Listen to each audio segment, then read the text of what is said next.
இங்கே வருகை தந்துள்ள ப்ரெஸ் மீடியா ரிப்போர்ட்டர்ஸ் எல்லாருக்கும் ஒரு மிகப்பெரிய நன்றி. இது எனக்கு முதல் படம் நெடுமை. இந்த படத்து மூலயமா தான் அடுத்தது நான் இது வரைக்கும் ஒரு 8 படம் பண்ணிட்டேன். அதுக்கு முதல் காரணம் இந்த படம் எனக்கு கொடுத்த ஒரு உழைப்பு, இது கொடுத்த ஒரு ரெகனைசேஷன். இது ரிலீஸ் ஆகிறதுக்கு ஒரு 3 ஆண்டு காலம் எடுத்துக்கிட்டாலும் இதில் நான் கற்றுக்கிட்ட விஷயங்கள் எவ்வளவோ இருக்குது. போன மாதம் 19ஆம் தேதி ராயல் சல்யூட் அப்படின்ற ஒரு படம் ரிலீஸ் ஆச்சு. உங்களை நிறைய பேர் அந்த ப்ரெஸ் மீட்டுக்கு வந்திருந்தீங்க. ஸோ அது என்னுடைய 2வது படம். இதுதான் முதல் படம். ஒரு மரம் ஏறுறதுன்றது நம்ம வெளியிலேருந்து பார்க்கும்போது ரொம்ப சுலபமாக இருக்கும். ஒரு சம்மர் சீசனில் நுங்கு வாங்கி சாப்பிட்றோம், ரொம்ப ஈஸியாக இருக்கும்.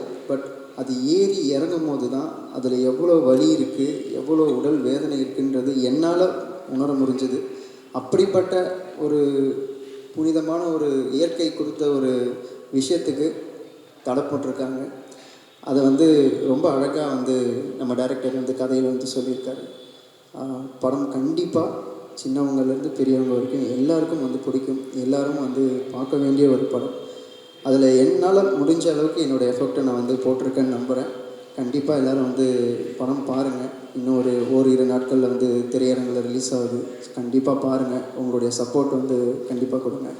இந்த படத்தில் எனக்கு இப்படி ஒரு வாய்ப்பு கொடுத்த என்னோடய நண்பர் டைரக்டர் நந்தா லக்ஷ்மணன் அவருக்கும், இப்போ இந்த படம் இவ்வளோ தூரம் வந்திருக்குன்னா அதுக்கு முக்கிய காரணம் ஆர்விஆர் ப்ரொடக்ஷன்ஸு சாமிநாதன் சார் அவருக்கும் ஒரு மிகப்பெரிய நன்றியை நான் சொல்லிக்கிறேன். ஏன்னா எவ்வளோ படங்கள் தமிழ் சினிமாவில் எடுக்கப்பட்டு ரிலீஸ் பண்ண முடியாமல் இருக்குது. இந்த சூழ்நிலையில் அந்த 100-200 படங்களுக்கு மத்தியில் ஒரு செலக்டிவாக இந்த ஸ்கிரிப்ட் ஒர்க் அவுட் ஆகும்னு சொல்லி எங்களை நம்பி இவ்வளோ தூரம் பண்ணதுக்கு ஒரு மிகப்பெரிய நன்றி. அதுக்கு நம்ம டீம் சார்பாக ஒரு மிகப்பெரிய ஒரு கிளாஸ் பண்ணிடுங்க. அதேமாரி இந்த படத்தில் ஒரு முக்கிய விஷயம் என்னென்னு பார்த்தீங்கன்னா, பாடல்கள் எல்லாமே ரொம்ப அற்புதமாக வந்திருக்கு. நீங்கள் எல்லோரும் ஒரு வாட்டி அந்த சாங்ஸை கேட்டாலே உங்கள் மனசில் பதிகிற அளவுக்கு அந்த பாடல்கள் அமைஞ்சிருக்கு. என்ன நாங்கள் எல்லாருமே புதுமுகங்கள், அதனால் எங்களுக்கு பெருசாக ஓப்பனிங் கிடைக்கல. பட் படம் கண்டிப்பாக மிக அற்புதமாக இருக்கும். இந்த படத்தை நீங்கள் நல்லபடியாக மக்கள்கிட்ட போய் சேர்த்திங்கன்னா ஒரு 30 தேட்டர் 40 தேட்டர்னு இருக்கிற ஸ்க்ரீன்ஸ் எங்களுக்கு ஒரு 50 தேட்டர் 60 தேட்டர் 70 தேட்டராக இம்ப்ரூவ் ஆகிறதுக்கு ஒரு மிகப்பெரிய ஹெல்ப்பாக இருக்கும். கண்டிப்பாக படம் பாருங்கள், சப்போர்ட் பண்ணுங்கள். Thank you so much. Media press எல்லாருக்குமே ரொம்ப நன்றி. எங்களுக்காக உங்கள் டைம் ஸ்பெண்ட் பண்ணி இவ்வளோ நேரம் வெயிட் பண்ணதுக்கு. அண்டு நீங்கள் நினச்சா மட்டும்தான் இதை எல்லாருக்கிட்டையும் கொண்டு போய் சேர்க்க முடியும். ஸோ இந்த மாதிரி நிறையா நல்ல படங்கள் வந்துட்டுருக்கு, நிறையா புதுமுகங்கள் அறிமுகமாகிட்ருக்கோம். உங்களோட சப்போர்ட் எப்பயுமே எங்களுக்கு இருக்கணும். ஏன்னா எங்களால் டேரெக்டாக போய் அவங்கள ரீச் பண்ண முடியாது. அதுக்கு ஒரு பெரிய தூணாக இருக்கிறது நீங்கள் மட்டும்தான்.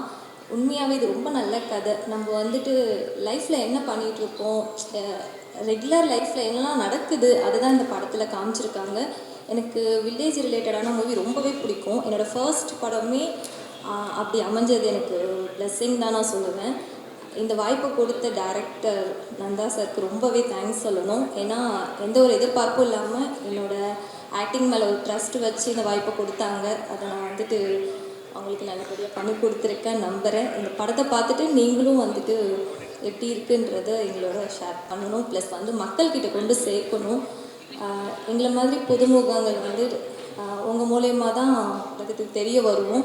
ஸோ நிறைய பேர் மீடியானா நிறைய பேர் சினிமானா பயந்துட்டுருக்காங்க இன்னுமே. ஸோ அவங்களுக்கெல்லாம் நாங்கள் ஒரு முன்னோட்டமாக இருக்கணும் அப்படின்னு நம்புகிறோம். தியேட்டரில் கண்டிப்பாக போய் படத்தை பாருங்கள். அண்ட் உங்கள் சைடு எவ்வளோ சப்போர்ட் பண்ண முடியுமோ பண்ணுங்கள். ஆர்விஆர் ஸ்டுடியோஸ்க்கு ரொம்ப தேங்க்ஸ் சொல்லிக்கிறோம் அந்த டைமில். அண்ட் டிஸ்ட்ரிபியூட்டர்ஸ் எல்லாருக்குமே ரொம்ப நன்றி. இவ்வளோ ஸ்ட்ரகிள்ஸ்க்கு அப்புறம் இந்த படம் ரிலீஸ் ஆகிறது எங்களுக்கு ரொம்ப சந்தோஷமாக இருக்குது. Thank you so much. டீம் எல்லாருமே சேர்ந்து தான் இந்த ரிலீஸ்க்கு இவ்வளோ முயற்சி பண்ணியிருக்கோம். ஸோ எப்பயுமே உங்களோட சப்போர்ட் எங்களுக்கு இருக்கணும். Thank you so much. பத்திரிகை நண்பர்களுக்கும் தயாரிப்பாளர்களுக்கும் இங்கே இருக்கிற அனைவருக்கும் என்னோடய வணக்கம். இந்த படத்தில் நான் ஒரு ஃபஸ்ட்டு சாங் நான் தான் எழுதியிருக்கேன். ஃபஸ்ட்டு சாங் எழுதும்போது அந்த படத்தோட பிள்ளையார் சொல்லி அதுதான் டைரக்டர் சார் கூப்பிட்டு நீ தான் முதல் பாட்டு எழுதுன்னு சொன்னதும் கொஞ்சம் பயமாக இருந்துச்சு. அதுக்கப்புறம் சாங் எழுதி முடிச்சதுக்கப்புறம் அவர் கொடுத்த நம்பிக்கை, அதுக்கப்புறம் இந்த படம் கடை நல்லா ஸ்டார்ட் ஆகி கரெக்டாக எல்லா ஒர்க்கும் கரெக்டாக முடிஞ்சுது. அதுக்கப்புறம் எல்லாருக்கும் ஒரு நம்பிக்கை வந்துச்சு. அதுதான் வேறு என்ன சொல்கிறதுக்கு ஒரு கொஞ்சம் இதாக இருக்குது. வாய்ப்பு கொடுத்த டைரக்டருக்கும் தயாரிப்பாளர்களுக்கும் அனைவருக்கும் சக நடிகர்கள் எல்லாருக்கும் ரொம்ப நன்றி தெரிவித்துக் கொள்கிறேன். டைம் வந்து ரொம்ப போயிட்டுருக்க மாதிரி தான் ஃபீல் ஆகுது. ஸோ அதுக்காக சாரி கொஞ்சம் ஃபஸ்ட் டைம் நாங்கள் எங்கள் எல்லாருக்குமே. அடுத்தபடியாக கவிதா காந்தி மேம், நீங்கள் வந்து பேசிடுங்க.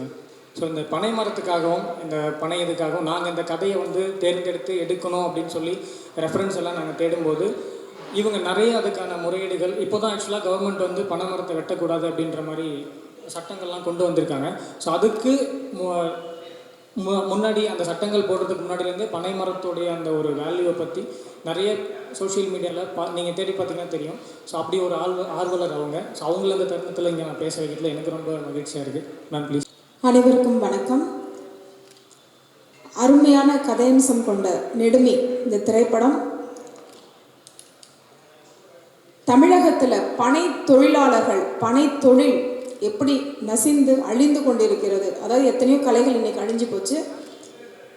அதே போல் எத்தனையோ தொழில்களும் ரொம்ப மோசமான நிலையை நோக்கி போய்கிட்டு இருக்கு. ஆனால் இயற்கை சார்ந்த ஆரோக்கியமான ஒரு தொழில் வந்து தமிழ்நாட்டில் மட்டும் அழிஞ்சிக்கிட்டு இருக்கு.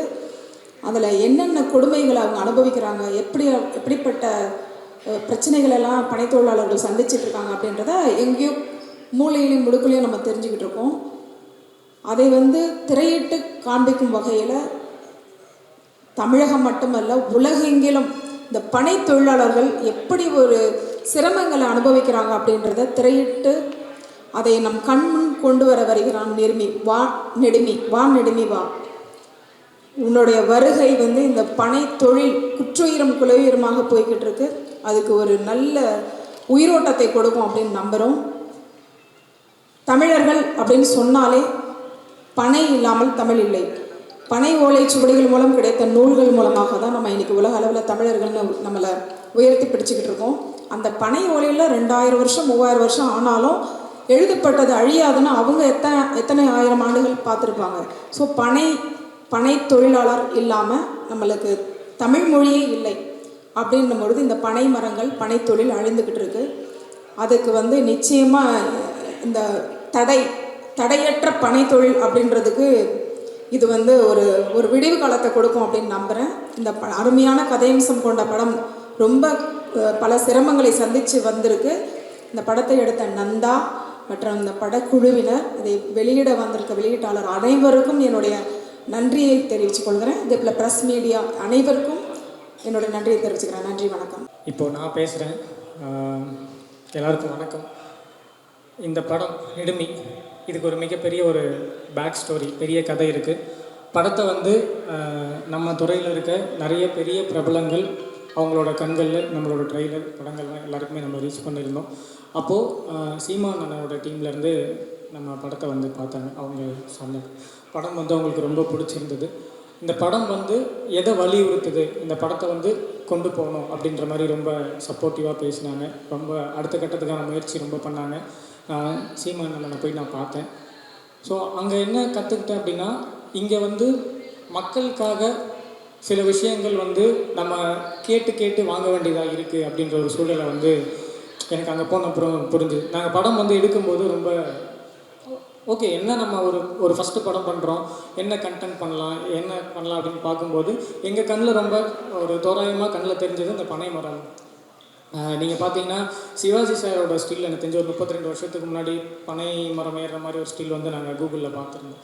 ஸோ அப்போது பார்த்துட்டு சரி நம்ம அதை ட்ரை பண்ணலாம், அந்த சரியாக எடுக்க முடியுமா அப்படின்ற எந்த ஒரு நம்பிக்கையும் இல்லை, நம்ம ட்ரை பண்ணலாம் அப்படின்னு சொல்லி ஆரம்பித்தது தான். ஸோ அப்படி ஆரம்பித்து சின்னதாக நம்ம ஒரு 1 டே ஷூட் போய் பார்க்கலாம், 2 days அப்படின்னு சொல்லி அப்படி தான் நாங்கள் ஸ்டார்ட் பண்ணோம். ஸோ எங்களுக்கு சில விஷயங்கள் நாங்கள் நினச்ச மாதிரி அந்த படத்தில் ஒவ்வொன்றும் வர எங்களுக்கு இதை நம்ம சரியாக பண்ண முடியுன்ற ஒரு நம்பிக்கை இந்த படம் தான் எங்களுக்கு கொடுத்துச்சு. இவ்வளோ தூரத்துக்கு அப்புறம் இந்த இடத்துல இவ்வளோ பெரிய இடத்துல சுவாமிநாதன் சார் அவர்களால் இங்கே வந்திருக்கு அப்படிங்கும்போது எனக்கு ரொம்ப ஒரு மாதிரி நெகிழ்டாக, எப்படி சொல்கிறதுனா, எனக்கு இவ்வளோ நேரம் நீங்கள் பார்த்துருப்பீங்க, எனக்கு உண்மையிலே பேசுகிறதுக்கான அந்த சூழலை நான் பர்சனலாக ரெடியாகாமல் இருந்த ஒரு மாதிரி தயக்கம், நிறைய பயம் இருந்தது எனக்கு. என்னென்னா, இந்த கதையை வந்து நிறைய பேர் நான் பார்த்துருக்காங்க, இந்த படத்தை நிறைய பேர் காமிச்சிருக்கேன். மேபி இங்கே இருக்கவங்களுக்கு கூட இந்த படத்தை பற்றி தெரிஞ்சிருக்கலாம். ஸோ இந்த படத்தை வந்து கை வைக்கிறதுக்கான ஒரு சூழலே வந்து எல்லாருக்குமே ஒரு ஒரு நெருடலை கொடுத்துச்சு. இந்த படத்தை நம்ம ஏன் பண்ணணும், இந்த படத்தை நம்ம எதுக்காக பண்ணணும், இது என்ன என்ன அரசியல் பேசுது, என்ன கருத்து பேசுது, இந்த படத்தில் என்ன பிரச்சனையை அவங்க ஃபேஸ் பண்ணியிருக்காங்க. நான் என்ன மீன் பண்ணுறேன்னா, பர்சனலாக கிடையாது, பொதுவாகவே இந்த வாழ்வையில் நான் பார்த்துருக்கேன். அதாவது எப்படின்னா, இப்போது ஒரு தம்பி சொன்ன மாதிரி ஒரு பனைமரம் ஏறுறவங்க ஏறி இறங்குறது ஒரு சாதாரண விஷயம் இல்லை. அதுவும் அந்த ஒரு அவங்களோட வாழ்விலே இதை சேர்ந்து தான் இருந்தது. ரெண்டாவது ரொம்ப முக்கியமான விஷயம் என்னென்னா, தமிழ்நாட்டில் மட்டும்தான் இந்த கல்தடை அப்படின்றது இருக்குது. பாண்டிச்சேரிலையும் கொடுக்குறாங்க, கேரளாலையும் இருக்குது, அந்த பக்கம் ஆந்திராவிலுமே இருக்குது. இதை வந்து அரசே வந்து ஏற்று நடத்தணும் அப்படின்றது வந்து இப்போ நிறைய கோரிக்கைகளை வந்து என்னால் பார்க்க முடியுது. நாங்கள் வந்து படம் பண்ணும்போது எங்கள் மைண்டில் இதெல்லாம் கிடையாது. நம்ம ஒரு அரசாங்கத்துக்கு வந்து நம்ம ஒரு ரெக்வஸ்ட் நம்ம பண்ணுறோம், இந்த மாதிரி பண்ணுங்க, அந்த மாதிரி எந்த தாட் ப்ராசஸும் கிடையாது. பட் இந்த படம் எடுத்து முடிச்சுட்டு அதுக்கப்புறம் இங்கே கலை சூழ்நிலையை பார்க்கும்போது இது மக்களுக்கு தேவையான ஒரு விஷயமா இருக்குது. நான் இந்த தருணத்தில் வந்து ஜீ தமிழ் சேனலுக்கு வந்து நான் நன்றி சொல்கிறேன். ஏன்னா அவங்க வந்து நிறைய டாக்குமெண்ட்ரி பண்ணியிருந்தாங்க. ரெண்டாவது நான் எம்எஸ் பாஸ்கர் சாருக்கு ஒரு பெரிய நன்றி சொல்லணும். இந்த படத்தில் வந்து அவங்க ஒரு ஓப்பனிங் வாய்ஸ் ஓவர் ஒன்று பண்ணியிருக்காங்க. பனை மரத்துடைய அந்த ஒட்டுமொத்த பரிணாமத்தை பற்றி பேசியிருக்காங்க. ஓப்பனாக சொல்லணும்னா, நம்ம இன்றைக்கி தமிழை பற்றி நிறைய பேர் கொண்டாடுறோம், தமிழை பற்றி பேசுகிறோம். தமிழ் இன்றைக்கி வந்து ஒரு பெரும் பேச்சு பொருளாக உள்ள ஆக்குறாங்க. ஏன்னா அந்தளவுக்கு நிறைய திணிப்புகள் நடக்குது தமிழ் மேலே. அப்படியாப்பட்டு நம்ம கொண்டாட வேண்டிய தமிழை நமக்கு பாதுகாப்பாக கொண்டு வந்து சேர்த்தது இந்த பனை ஓலைகளும் இந்த ஓலைச்சுவடிகளும் மட்டும்தான். ஸோ அதுக்காக பனை மரங்களை நம்ம வந்து தமிழோட பெருசாக கொண்டாடணும் அப்படின்றத ஒரு கருத்தாக சார் வந்து இந்த படத்துலேயே சொல்லியிருக்காங்க, ஒரு ஓப்பனிங்கில் பேசியிருக்காங்க. ஸோ அந்த பார்வையிலேருந்து பார்க்கும்போது பனை மரங்கள் வந்து எந்த அளவுக்கு நம்ம பூமிக்கும் நம்மளோட தமிழுக்கும் சொந்தமானது அப்படின்றத நம்ம இந்த டைமில் சொல்லணும். ரெண்டாவது, எனக்கு தெரிஞ்சு நீங்கள் எல்லாம் எந்த ஊரில் பேஸ்லேருந்து வரீங்கன்னு தெரில, நம்ம ஊர் பக்கம்லாம் அந்த கருப்பசாமின்னு சொல்லிட்டு ஒன்று கும்பிடுவாங்க. அது கேள்விப்பட்டிருப்பீங்கன்னு நினைக்கிறேன். கருப்பனை கும்பிடுறது அப்படின்னாலே பனைமரம் தான். பனைமரத்துக்கு ஆக்சுவலாக குருத்தோலை திருவிழான்னு ஒரு திருவிழாவே இருந்துச்சு. நம்ம திருநெல்வேலி அந்த பக்கம் வந்து பார்த்திங்கன்னா குருத்தோலை திருவிழா அப்படின்னு சொல்லிட்டு இவங்க சர்ச்சிலையுமே கொண்டாடுறாங்க, நார்மலாகவுமே நம்ம கோவில்லையுமே கொண்டாடுறாங்க. என்னென்னா பனைமரத்துக்கான ஒரு திருவிழா, பனைமரத்துக்கான ஒரு மரியாதை. அந்த பனைமரத்துக்கு வந்து மஞ்சள் தேய்ச்சி பொட்டு வச்சு அதை நம்மளோட சாமியாக கும்பிட்டவங்க நம்ம.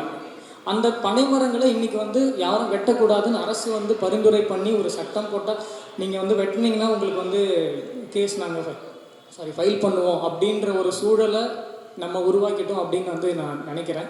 ஸோ இதை நான் பிளேமிங்காக சொல்லலை, பொதுவான கருத்தாகவே இந்த பனைமரங்கள் வந்து எவ்வளோ முக்கியம் அப்படின்னு. இவ்வளோ பேசிட்டு நீ படத்தில் நீ என்ன பேசியிருக்க, நீ சொன்ன கருத்து எதுவுமே இல்லையா அப்படின்னு நீங்கள் கண்டிப்பாக கேட்கலாம். ஏன்னா படத்தில் வந்து அந்த வாழ்வியலை சார்ந்து வாழக்கூடிய ஒரு குடும்பம், அந்த குடும்பம் தன்னை அடுத்த நிலைக்கு எல்லாருமே வாழ்க்கையில் நம்ம அடுத்த கட்டத்தை நோக்கி போகிறதுக்கான முயற்சியில் தான் இருப்போம். நானும் அதுக்காக தான் வந்திருக்கேன்.